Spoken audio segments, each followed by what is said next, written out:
Yes, quite a lot actually, because especially people cardiologists who are often there when someone dies, or some surgeons who are there, but quite often the body's under anesthesia, so that it's only when they see someone later that they talk about it.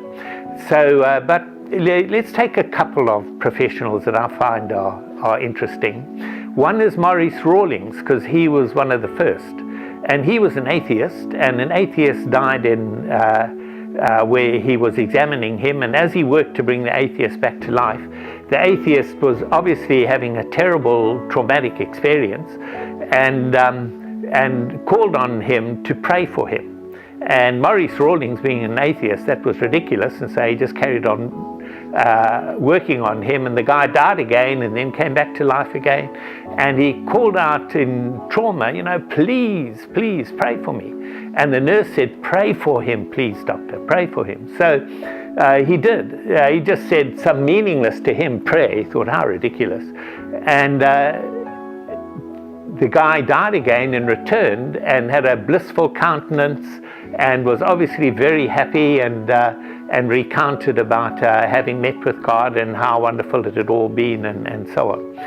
And this completely shook up Maurice Rawlings, who then started research into this phenomenon and became convinced that there's not only life after death, but there's a God, and that that God is involved and has planned the near-death experiences.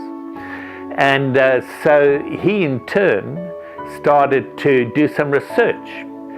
He's a top cardiologist. He was actually for some time cardiologist to President Eisenhower, and so he was in a position where he could ask people to help him in different hospitals and things, and they did.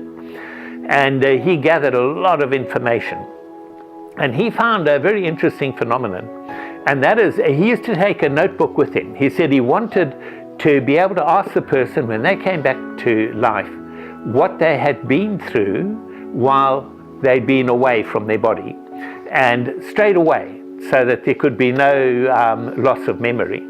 And he said those who recorded straight away that they'd been to one of the prison sections, one of the less pleasant sections, they would tell him straight away what had happened.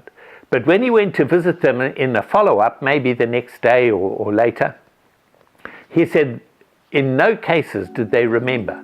In every single case, they'd say, oh no, I didn't have a near-death experience. I can't remember anything. It was just a blank.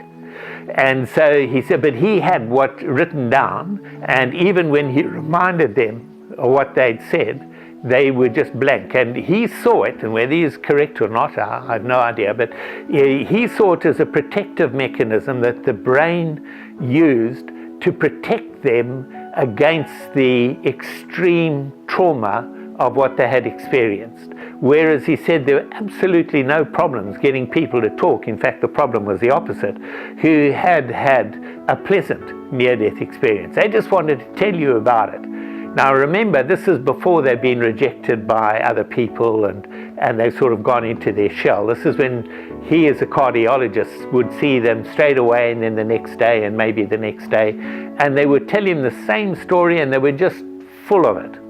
And so he started to study the longitudinal effects, and he found that these people who remembered what had happened in the afterlife remembered almost perfectly as the years went by. It seemed that time did not diminish the impact of what they had experienced. The impact remained the same.